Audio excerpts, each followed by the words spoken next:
Today is Tuesday, and that means it's a little free help, at least insights, with our little section I like to call "What's Up, Doc?" Regional Psychological Services in East Lansing. Our friend Dr. John Braccio joins us every Tuesday about this time. Doc, what's up, Doc? Good morning. Well, good morning to you, Mike.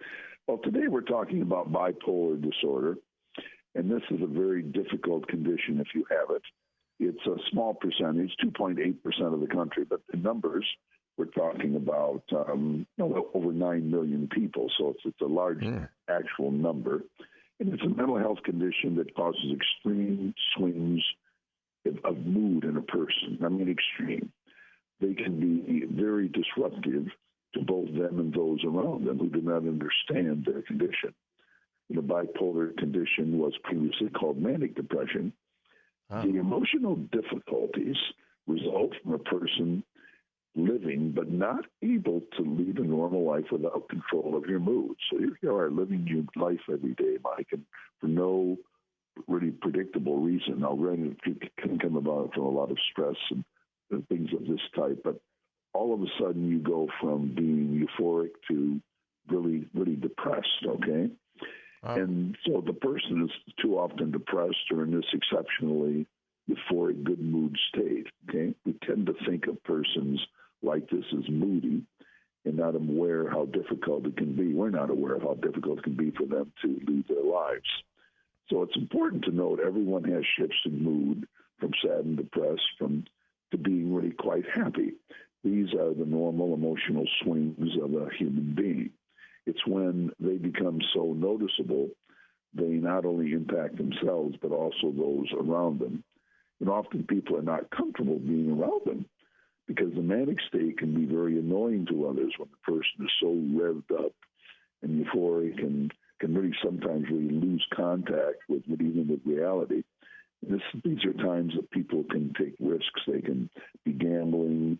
They can be doing dangerous things, whatever it might be. They're just kind of not tuned in. I mean, they're way, way out there.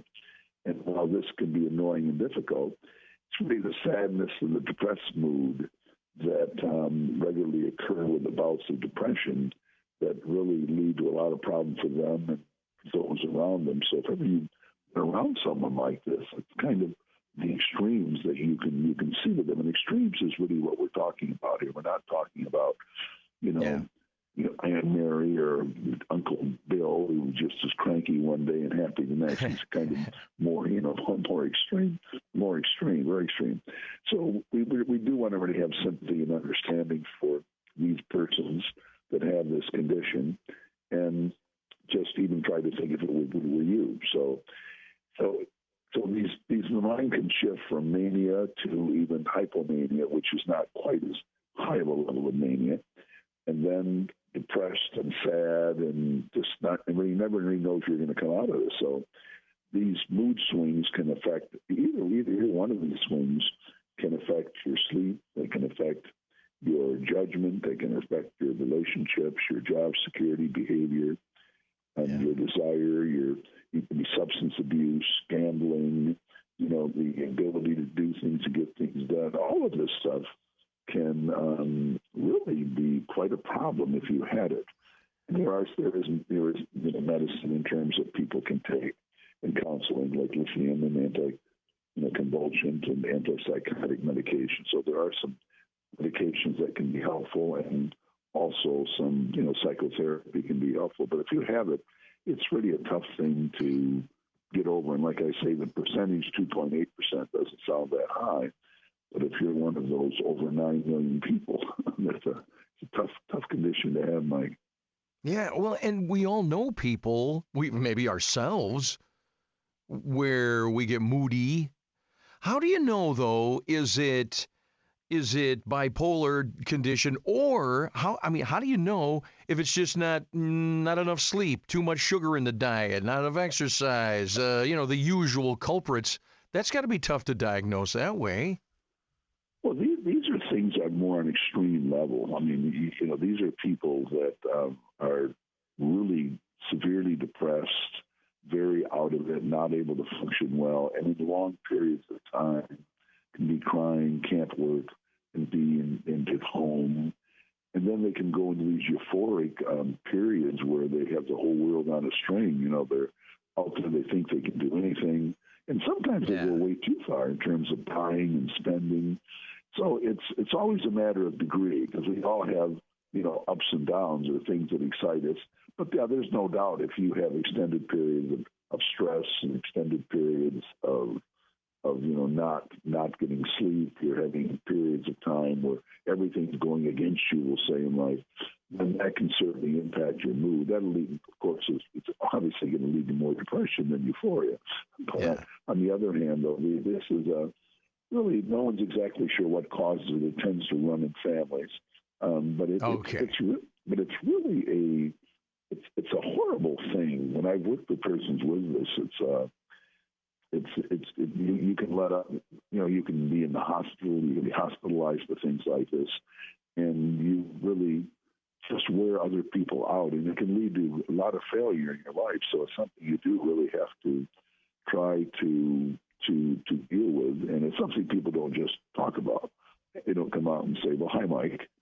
I'm in my euphoric, I'm top of the world mood. You know, why don't we go to the stock market today and make $2 million with that $20 I saved?" You know what I mean? Really, that sounds like fun. Or whatever. I'm so morose and negative about the world is never going to get better, and they just, you know, feel so horrible. So if you run into it, it's a very, very difficult condition, and there's a lot of confusion because people think a moody person that they know, they'll say, "Ha, that person is bipolar." Well, it takes something more than just being a moody person. There really have to be some real definite, real swings that are really severe and really can be very negative for them and very strongly impact their interactions and capabilities of really even having a normal, call it interactive life with others. You can imagine how well that would go in a relationship. You know, someone's dating and saying, "It's the nicest person I've ever met in my life." Do you think, Doc, that the bipolar condition can be overdiagnosed then? Maybe misdiagnosed and like that? Oh, yeah. Okay. Oh, my goodness. Yeah, listen, see it all the time because most people have these shifts. You know, most people are not always in a good mood or a bad mood.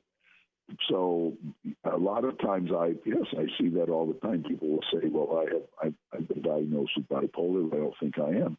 And they will basically be talking to me, and I'll say, "Well, you know, you may be depressed, you may have some highs, but I would not see it at a severe level that I would see with either bipolar 1 or 2. There are 2 bipolar diagnoses, but either one is relatively severe, one very severe, and the other still really quite severe. These are just not average ups and downs. But if you're a moody person, we all know moody people. Sure. You know, like, "How are you today?" "What do you mean, how am I today? What's a horrible day? Why would I be good?" And then all of a sudden, the next day they're humming a tune. "Life is wonderful." Oh, golly, okay. Well, that can be just within the range of, we'll call it the average range of ups and downs. But when they start impacting your life and that euphoric state, you can be out buying things, spending, doing things, really doing risky things that you really can way overthink your ability, capability. Then you come down and you're really pretty destroyed. But I'd say it's an easy diagnosis to, you know, inappropriately make, even with good intentions, because the people have these mood shifts, and a lot of people have noticeable mood shifts, but not to the point that it's negatively impacting their ability to really lead a life and not that severe, Mike. So but it's a fascinating condition, really, and one that is always wise to just kind of learn what it is. And if you run into someone who has it, then try to be helpful and try to give them some good advice and lead them off in the right direction, whether it be therapy, medication, and kind of go from there, my friend. Dr. John Braccio, it's always revealing, informative, and a pleasure. drjohnb.com on the web, Regional Psychological Services in East Lansing. Doc, have a great week, man. We'll talk next Tuesday already. Well, same. I look forward to seeing you. You're always very pleasant and nice to talk to you. Talk to you later, buddy. Bye-bye. All right, buddy. Bye. 1320 WILS. Back in a flash.